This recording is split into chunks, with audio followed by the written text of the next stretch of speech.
Once again, knew nothing about this. I don't know what address that is, and I got the home of the divorce. I have my children in my home. That is it. I never received anything else.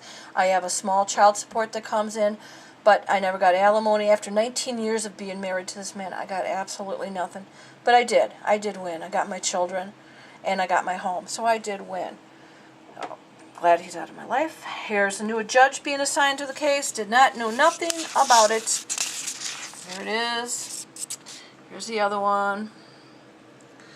Nothing about this. When it was dated, never was sent a thing. Knew nothing that they were doing this sneaky shit again.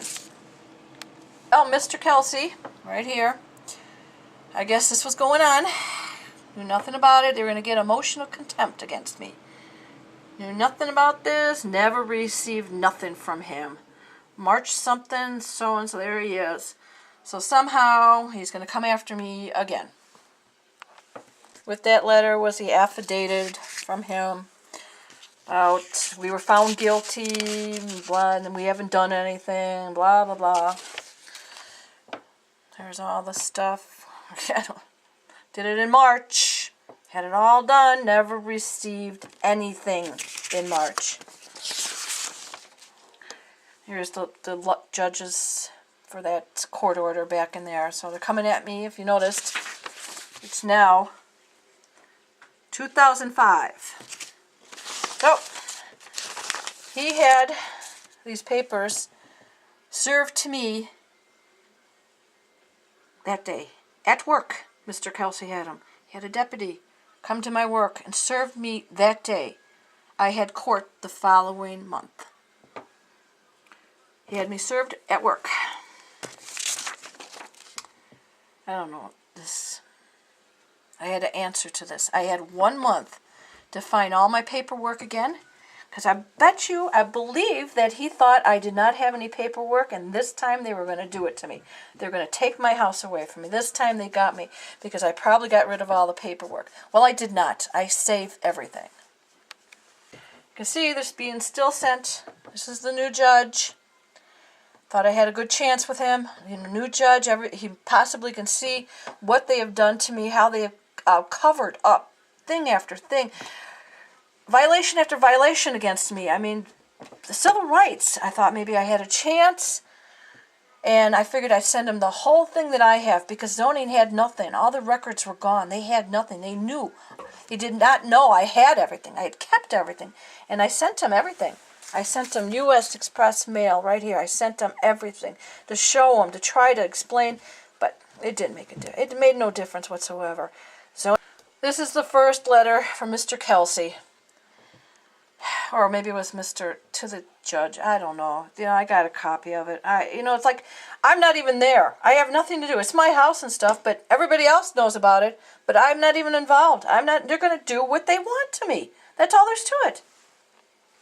Okay, on that date was July 15th, right there. I went in to court. Mr. Kelsey was there. It's like I wasn't even in the room. Mr. Kelsey and the judge talked back and forth to each other. I understood nothing. I was completely wrong. The judge told me I was stupid, I was ignorant of the law, that he's going to put me in jail for a couple days. Maybe I should think about what I've done wrong. I should keep my mouth shut. And then he asked, how long do you think it'll take you to get an attorney? I asked him a few months. He screamed at me and told me I had 2 weeks, and that was it. And my home was coming down. And I was not allowed to speak. We had another court date, August 4th, 2005, in which I just wrote it down real quick. I was scared to death. Didn't know what to even say to this man, or this judge. I mean, he wanted me to go to jail, and I was completely wrong, and the county was completely right. And he gave me 30 days. Otherwise, he was signing the order for it to come down. And additions, including our bathroom, I will have no heat, water, nothing. Everything was being taken down, and I was told, you'll love this one, that while they were taking it down, they would take my children away, and then they'd get a squad car to take me to a motel. That's what I was told. And if you don't think somebody was really upset in that court, I just stood there and shook, could not believe what they were doing to me. Thank God I finally found an attorney. Nobody wanted to take it. It was too big, too unbelievable that the county has done. Too much. Everything was just like, they shake their head.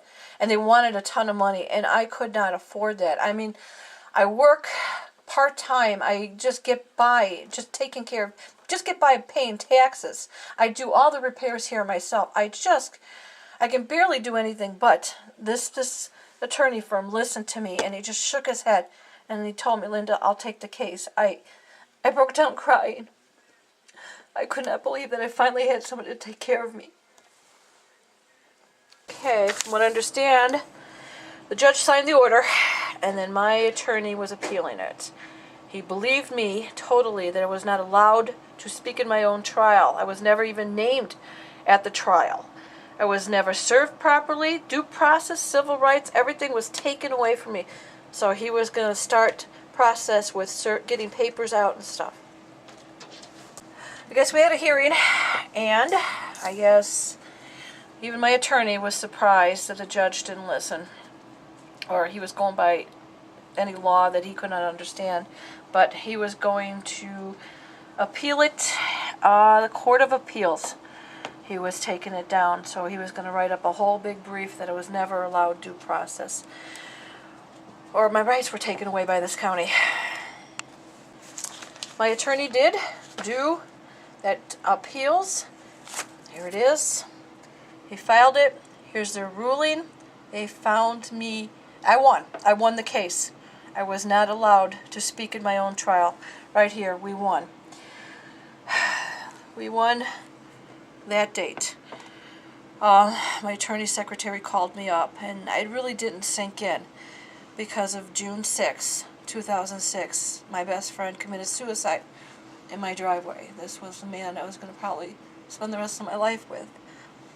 And I was pretty well all shooken up, stressed out, on the verge of a nervous breakdown, because to find the one you're going to stay with for the rest of your life dead and suicide notes, really, I was lost, and my kids were lost. I was their stepfather, so never really realized and sunk in until now, actually, what exactly I won. I won a big case here, and I am in Google. You Google my name. I am in the law books now.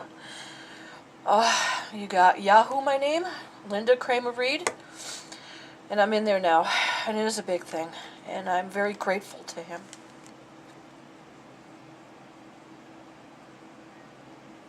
It's a decision. Orders were reversed, and they could not touch me. They never did what they were supposed to, and everything I was said was true. What my rights were taken away, and the Court of Appeals found that I was true. I was telling the truth. They must have got verbal transcripts and stuff of the court case and listened to it that I was never allowed. Well, my attorney did tell me that zoning might be turning around and coming after me again. Sure enough, citation sent to me in the mail, in my name only now. Measurements again, same measurements, my bathroom. Here it is, signed by, who is that? William Chrisman now.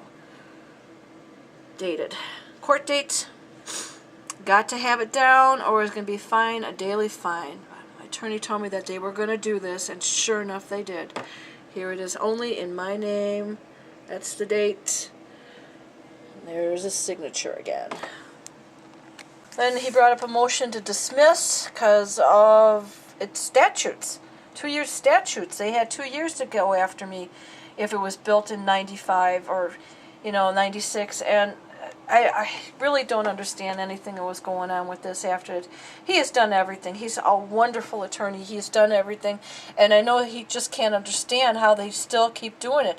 The judges keep ruling, and it's just, I'm telling you, it's all corrupt. They're taking care of each other. And it's just been time after time. It's just been in and out of court.